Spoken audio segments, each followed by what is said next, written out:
Sobat Adsen, gimana UTBK gelombang pertamanya? Semoga kamu lulus dan diterima di jurusan yang kamu mau ya.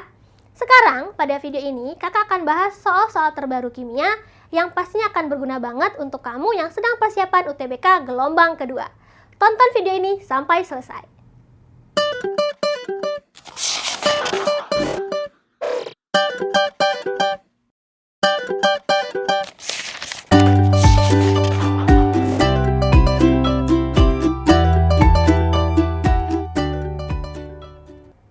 Sobat Adsen, soal yang pertama adalah mengenai struktur atom, atau lebih tepatnya mengenai konfigurasi elektron. Kita baca soalnya. Konfigurasi elektron ion X2+ yang memiliki nomor massa 52 dengan jumlah neutron sebanyak 28 adalah. Ada 5 pilihan jawaban dari A sampai E. Oke, jadi kita akan menentukan bagaimana konfigurasi dari sebuah ion. Ionnya X2+, gitu kan? Nah, soal seperti ini emang sering keluar nih di UTBK. Informasinya, kita punya informasi nomor massa di sini. Nomor massa 52. Nomor massa 52 dan jumlah neutron sebanyak 28. Sedangkan kita mau tahu konfigurasi elektron.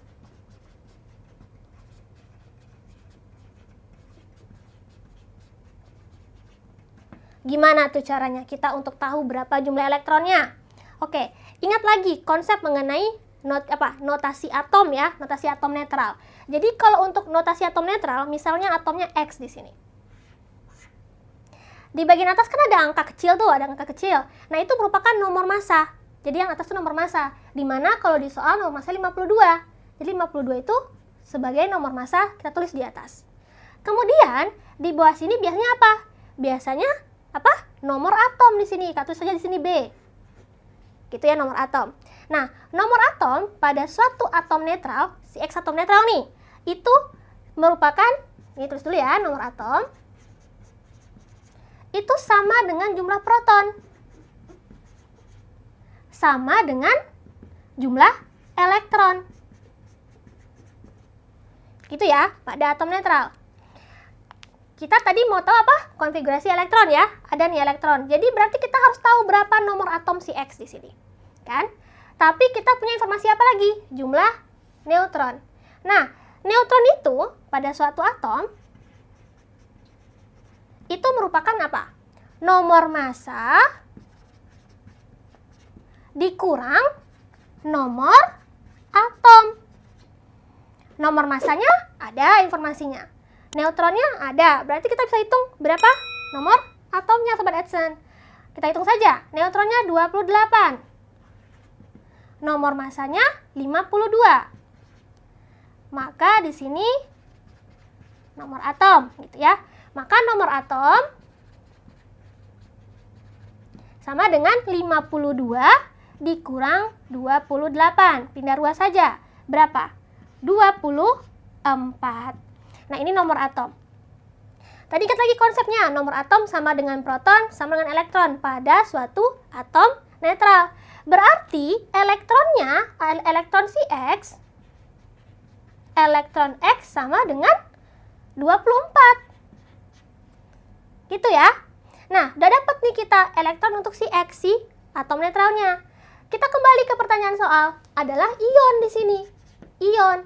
Nah, untuk tahu berapa elektron dari ion X2+, ingat lagi, apa itu pengertian ion positif? Jadi kan ion positif nih, X2+.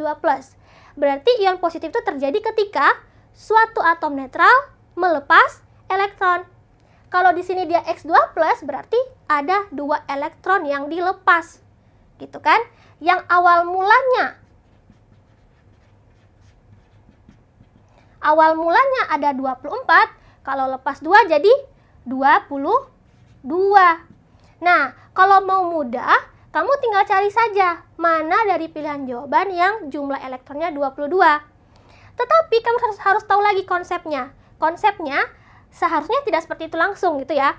Coba sekarang, kalau di konsep nih kita harus konfigurasikan dulu si elektron si atom X nih, si netralnya nih 24. Gimana tuh konfigurasinya?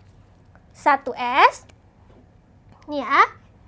1s2, 2s2, 2p6, 3s2, lanjut, 3p6, lanjut ya, 1s2, 2s2, 2p6, 3s2, 3p6, 4s2, 3d4. Benar nggak nih? 24 jumlahnya. 24 ya. Nah, kalau kita mau tahu gimana konfigurasi untuk ion positifnya, lepaskan elektron di kulit terakhir. Harus kulit terakhir ya Sobat Adsen. Berarti di sini yang mana? Yang di kulit ke-4. Jadi untuk si ion X2+, di kulit ke-4 ini hilang. Sehingga konfigurasinya jadi apa? 1s2, 2s2, 2p6, 3s2, 3p6, 3d4 gitu. Jadi kadangkala di pilihan jawaban ada yang dua pilihan pilihan jawaban yang nomor atomnya elektronnya tepat jumlahnya sama. Tapi kadang-kadang kamu harus tahu lagi konsepnya. Yang lepas harus di kulit terakhir, harus di kulit keempat. Jadi nanti nggak boleh gini ya, 4s2 3d2 nggak boleh, harus di kulit terakhir, kulit yang keempat yang lepas. Sehingga konfigurasi untuk ion X2+ adalah 1s2, 2s2, 2p6, 3s2, 3p6, 3d4. Jawabannya adalah yang A. Sobat Adsen, sekarang kita lanjut ke soal yang kedua ya. Soal yang kedua ini tentang ikatan kimia nih. Pertanyaannya, konfigurasi elektron atom X dan Y pada keadaan dasar adalah sebagai berikut. X 1s2, 2s2, 2p3, Y 1s2, 2s2, 2p5. Senyawa yang dapat dibentuk apabila unsur-unsur tersebut berikatan kovalen dan memenuhi kaidah oktet adalah A. XY, B. X2Y, C. XY2, D. XY3, E. X2Y3. Nah, soal mengenai ikatan kimia ini juga sering dan hampir selalu keluar ya di ujian UTBK gitu. Di sini kita punya dua unsur, X dan Y. Coba kita lihat. Di mana si X ini konfigurasinya 1s2, 2s2, 2p3.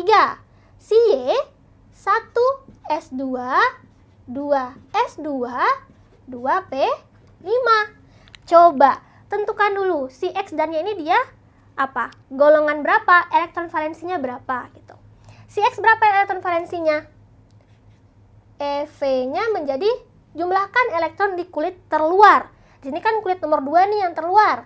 Jumlahkan 2 tambah 3, 5. Maka di sini dia golongan 5A ya. Si Y, coba dilihat berapa elektron valensinya? 2 tambah 5, 7. Jadi elektron valensi alias elektron di kulit terluarnya 7. Jadi dia golongan 7A. Oke. Di sini 5A itu kan golongan non logam. 7A juga non logam. Coba diingat lagi, ketika non logam berikatan dengan non logam maka dia akan membentuk ikatan kovalen sesuai dengan petunjuk soal. Karena sudah dikatakan ya di soal berikatan kovalen kata soal. Tapi kalau logam berikatan dengan non logam dia akan jadi ikatan apa? Ikatan ionik Sobat Adsen. Kemudian, nah di sini kalau kita mau tahu dia akan membentuk senyawa seperti apa yang sesuai dengan kaidah oktet, kita bikin apa? Kita bikin struktur Lewisnya Sobat Adsen. Berarti kita harus tentukan dulu nih siapa atom pusatnya. Untuk memilih atom pusat, kalian pilih yang paling elektropositif. Antara X dan Y, mana yang lebih elektropositif? Ingat ya, keelektronegativan di tabel periodik gimana? Dari kiri ke kanan, ya kan? Dari atas ke bawah itu semakin besar. Berarti elektropositif yang mana? Yang lebih sebelah kiri. Gitu. Berarti si X di sini. Ini atom pusat. Oke, Kak tuliskan si X atom pusatnya. Jadi si X. X punya 5 elektron di kulit terluar. Nih cara nulis struktur Lewis ya. 5 elektron di kulit terluarnya. Tuliskan 5 elektronnya. 1, 2, 3, 4, 5. Berarti untuk memenuhi kaidah oktet, 8 elektron kan, kalau kaidah oktet tuh harus 8. Dia butuh 3 elektron dari si Y, ya kan? Kan dia punya 5. Untuk jadi 8 berarti butuh 3 lagi. Sedangkan si Y di sini dia 7 elektron di kulit terluarnya. Untuk menjadi 8, gimana? Dia cuma butuh 1 lagi. Jadi si X itu butuh 3 dari Y, si Y cuma butuh 1. Jadi di sini berarti supaya si kaidah oktetnya terpenuhi, si X harus berikatan dengan 3Y. Supaya cukup tuh, coba kita lihat di sini. Si X harus berikatan dengan 3Y. Y yang pertama 1 elektron. Oke. Ini 7 punya elektronnya si Y ya, karena 7 nih elektron valensinya. Kemudian Y yang kedua. Tuliskan 7, Y yang ketiga.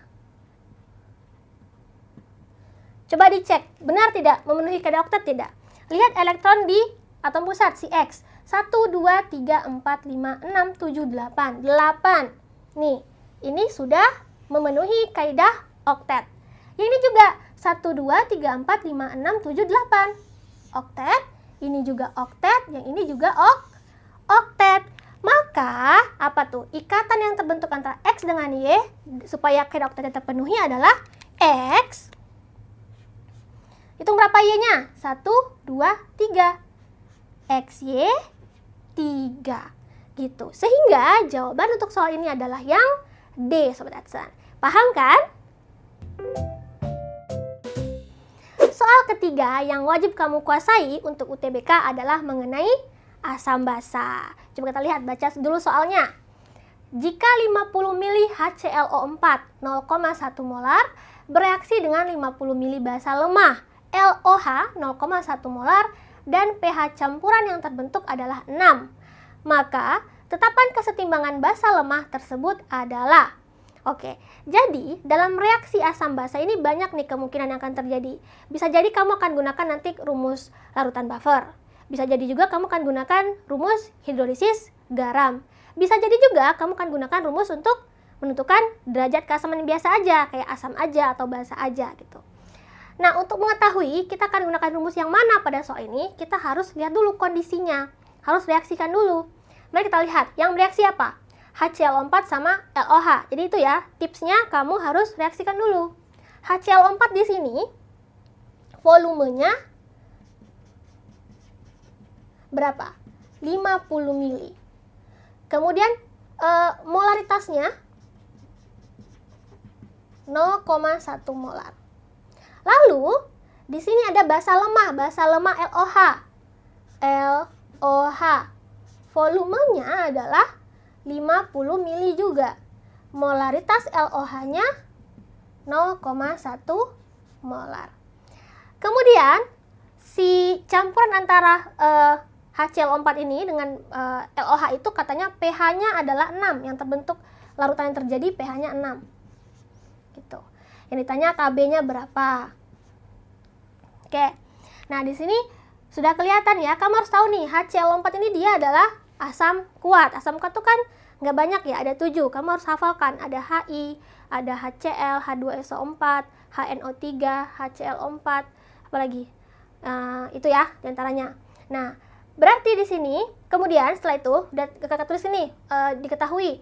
Pastikan untuk menghitung apa dulu? Molnya dulu. Kita hitung molnya. Mudah ya. Kalau diketahui molaritas dan volume, ngitung molnya gimana? Mol HClO4-nya 50 ml dikali 0,1. 5 milimol.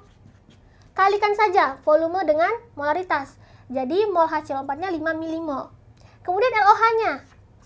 Mol LOH-nya. Sama, kalikan lagi 50 ml dikali 0,1. 5 milimol. Oke, lalu kita reaksikan supaya kelihatan HCl4. Tapi kalau kamu sudah ahli nih mengerjakan soal ini ya, kamu sudah lihat nih, asamnya bervalensi 1, basanya valensi 1 juga. Valensi 1, berarti di sini molnya sama. Kalau molnya sama, pasti nanti dia jadi hidrolisis, karena sama-sama habis dalam reaksi. Kita buktikan, HCl4 ditambah LOH. Oke, jadi apa tuh? Jadi garam LCl4. O4 ditambah H2O. Hilangkan OH-nya, kemudian gabungkan. Itu garamnya. Oke, mula-mula reaksi sisa. Mula-mula HCl4-nya 5 milimol. LOH 5 milimol. Produk mula-mula belum ada, belum terbentuk. Kemudian, tentukan pembatasnya siapa? 5/1, 5. 5/1, 5. Sama nih, makanya dia sama-sama habis bereaksi. Karena sama-sama habis molnya ketika sama besar nilai mol dibagi koefisiennya. Oke, habis 5 dihasilkan 5. Oke, maka di bagian sisa di sini habis, sini habis. Ini dikurang ya. Reaktan dikurang. Produk ditambahkan 5 milimol. Oke, terlihat ya. Di bagian akhir reaksi, bagian sisa hanya ada spesi garam LClO4. Maka dari itulah untuk menghitung pH-nya kita gunakan konsep hidrolisis garam. Tapi, nah ini lain, kasus lain misalnya. Kalau di bagian akhir reaksi, bagian sisa itu bersisa basa lemah dengan garamnya, nanti kita gunakan konsep buffer Sobat Adsen. Tapi, lain cerita kalau di bagian akhir reaksi bersisa asam kuat. Kalau di asam kuatnya aja nih yang sisa, nanti pH larutan yang dihasilkan hanya ditentukan oleh pH asam kuatnya. Caranya, kamu hitung berapa molaritas dari yang bersisa ini. Ya kan? Si asam kuat itu, asam kuatnya dibagi volume total. Nah, hitung habis itu pakai konsep menghitung gimana? Menghitung pH dengan pH asam kuat gitu. Oke, kembali lagi ke cerita soal. Di sini yang bersisa adalah garamnya aja, hidrolisis garam. Garam apa nih? Lihat LClO4. Garamnya itu dari asam kuat sama basa lemah. Pasti sifat garamnya ikut yang kuat. Hidrolisis garam asam. Gitu ya. Kalau garam asam berarti kita gunakan rumus apa? Iya, yang kita hitung H plusnya.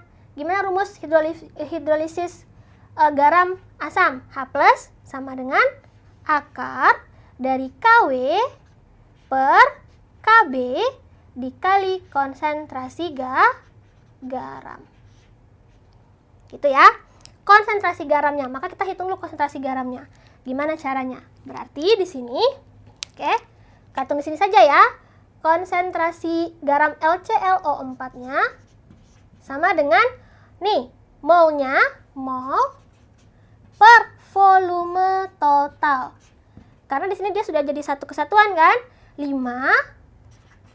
dibagi 50 tambah 50, 100. Jadi berapa? 5 kali 10 pangkat min 2 molar. Itu konsentrasi garamnya. Kemudian di sini, oke, kita bukan cari pH ya, kita cari KB di sini. Ini KB-nya. Berarti ini kita lanjutkan. H plusnya dari mana dapatnya nanti? Kan kalau kita mau masukin, kita mau mencari sesuatu dalam satu rumus, hanya boleh satu kan, yang tidak diketahui gitu kan. Kita mencari KB. Garam sudah dapat, KW-nya 10 pangkat min 14. H plusnya dari mana? Dari informasi yang ini. pH-nya 6, berarti H plusnya berapa? H plus sama dengan 10 pangkat min 6. Oke, kita masukkan ke perhitungan. Jadi H plus sama dengan, maka 10 pangkat min 6 sama dengan, oke, akar dari KW-nya 10 pangkat min 14 per KB dikali konsentrasi garamnya 5 kali 10 pangkat min 2. Nah, gini. Kemudian kita kuadratkan kedua ruas. Oke, kuadratkan menjadi 10 pangkat min 12 sama dengan, oke, yang ini kakak ini kan ya, maka ini akarnya kan hilang tuh karena dikuadratkan. Dalamnya kakak hitung nih, 5 kali 10 pangkat min 14 ditambah min 2, min 16 per KB. Maka KB sama dengan 5 kali 10 pangkat min 16 per 10 pangkat min 12. Oke, hitung. Maka sama dengan KB-nya sama dengan 5 kali 10 pangkat min 16 dibagi 10 pangkat min 12. Pangkatnya dikurangkan, min 16 dikurang min 12. 10 pangkat min 4. Jadi KB dari si basa lemah LOH-nya 5 kali 10 pangkat min 4. Jawabannya adalah yang B. Paham ya? Sobat Sobat Adsen, kita lanjutkan nih pembahasan soalnya. Nah, soal kali ini masih tentang asam basa lagi. Coba kita baca soalnya ya. Sebanyak 20 mili larutan hidrazin N2H4 0,02 molar, Kb-nya 2 kali 10 pangkat min 6, dititrasi dengan larutan asam kuat HCl 0,01 molar. pH larutan setelah dititrasi dengan 20 mili larutan HCl adalah A. 6 min log 2, B. 6 min 2 log 2, C. 7, D. 8 ditambah log 2, E. 10 ditambah log 2. Oke, di sini ada kalimat titrasi. Kamu jangan bingung dengan kalimat titrasi, itu artinya sama aja dengan dicampurkan, Sobat Adsen. Jadi pada kejadian ini, apa? N2H4 dicampurkan dengan HCl, gitu ya. Nah, lagi-lagi, seperti telah Kak sebutkan di soal sebelumnya, kita untuk menghitung pH ini ada beberapa kejadian yang akan mungkin. Bisa jadi dia akan menjadi buffer, hidrolisis garam, atau dia hanya asam kuat atau basa kuat yang bersisa gitu kan. Mari kita lihat untuk soal ini gimana kejadiannya. Kita lihat dulu molnya ya. Si hidrazin itu adalah volumenya, volume si N2H4 itu 20 mili. Molaritas N2H4-nya 0,02 molar. Oke, berarti hitung molnya langsung ya, langsung otak kita tuh otomatis tuh hitung molnya. 20 mili dikali 0,02 molar. Berapa tuh molnya? Maka mol N2H4 alias si hidrazin menjadi 0,4 milimol. Tuh ya. Kemudian si HCl-nya. Volume HCl berapa? Larutan setelah dititrasi dengan 20 mili larutan HCl. 20 mili, molaritas HCl-nya 0,01 molar. Maka molnya langsung dikalikan volume kali ini, molaritas berapa tuh? 0,2 milimol. Oke, kemudian kita reaksikan. N2H4 ditambah HCl menjadi apa nih garamnya? N2H5Cl, itu garamnya. Lalu mula-mula reaksi sisa. Mula-mula ada 0,4 milimol. Kemudian hidrazin, kemudian HCl-nya 0,2 milimol. Mula-mula belum ada ya, produknya belum ada. Hitung sama pembatasnya. 0,2 bagi 1, 0,2. 0,4 bagi 1, 0,4. Berarti si HCl ini kan hasil bagian lebih kecil, maka dia pembatasnya. Itu ya, dia pembatasnya. Kalau dia pembatas, dia harus habis dalam reaksi. Kalau di awalnya 0,2, supaya dia habis dalam reaksi, karena dia kan pembatas nih. Maka kita reaksikan semuanya. Bagian reaksi juga 0,2, Sobat Adsen. Gitu, jadi di bagian sisa dia habis 0. Karena kan ini dikurang ya. Nah, berapa N2H4 yang bereaksi? Koefisien aja. Koefisiennya 1, 0,2. Sini juga 1 koefisiennya, berarti 0,2 juga. Gitu. Di sini dihasilkan juga 0,2 karena koefisiennya sama. Oke. Sini dikurang, di sini ditambah. Maka di bagian sisa, bagian akhir reaksi bersisa 0,2 milimol N2H4 dan dihasilkan 0,2 milimol garamnya N2H5Cl. Oke, terlihat di sini. Nah, ini beda ya sama soal sebelumnya. Soal sebelumnya dia sama-sama habis. Jadi hidrolisis garam dia. Tapi di soal ini dia bersisa si hidrazinnya, si basa lemah dan ada garam. Jadi ada basa lemah dan garam. Maka ini akan menjadi sistem apa? Sistem buffer. Ya kan? Sistem buffer basah. Nah, maka untuk hitung pH kita gunakan rumus buffer, Sobat Adsen. Oke? Karena di sini yang adalah buffer basah berarti OH-nya. OH-, gimana rumus menghitung konsentrasi OH- di buffer basah? Kb dikali, kita langsung aja ya, mol basa sisa per mol garam. Gitu ya. Kemudian masukkan, Kb-nya berapa? OH- sama dengan Kb-nya di soal berapa tuh? 2 kali 10 pangkat min 6. 2 dikali mol basanya 0,2. Ini ya, yang sisa. Dan garamnya 0,2 milimol. Jadi coret aja. Coret. Maka konsentrasi OH- sama dengan 2 kali 10 pangkat min 6. Gitu ya. Maka pOH-nya jadi berapa? pOH-nya jadi berapa? pOH sama dengan min log konsentrasi OH-. Min log 2 kali 10 pangkat min 6. Maka pOH sama dengan 6 dikurang log 2. 6 dikurang log 2. pH-nya berapa? Nah, mudah ya, tinggal 14 dikurang pOH. 14 dikurang 6 dikurang log 2. 14 dikurang 6, 8. Min ketemu min jadi positif, log 2. Jadi pH dari titrasi hidrazin dengan HCl itu adalah 8 ditambah log 2. Sehingga jawabannya adalah yang D. Mudah sekali kan? Sobat Adsen, demikianlah pembahasan soal-soal kimia untuk persiapan UTBK gelombang kedua tahun 2022. Semoga bisa dimengerti ya. Sampai jumpa lagi. Salam pintar. Sekian Sobat Adsen untuk video pembelajaran hari ini. Sampai ketemu lagi di video belajar berikutnya. Jangan lupa aktifkan notifikasi untuk video terbaru kami ya. Sobat Adsen juga bisa mengunjungi adsen.id dan temukan ribuan video pembelajaran. Sampai jumpa Sobat Adsen, salam pintar!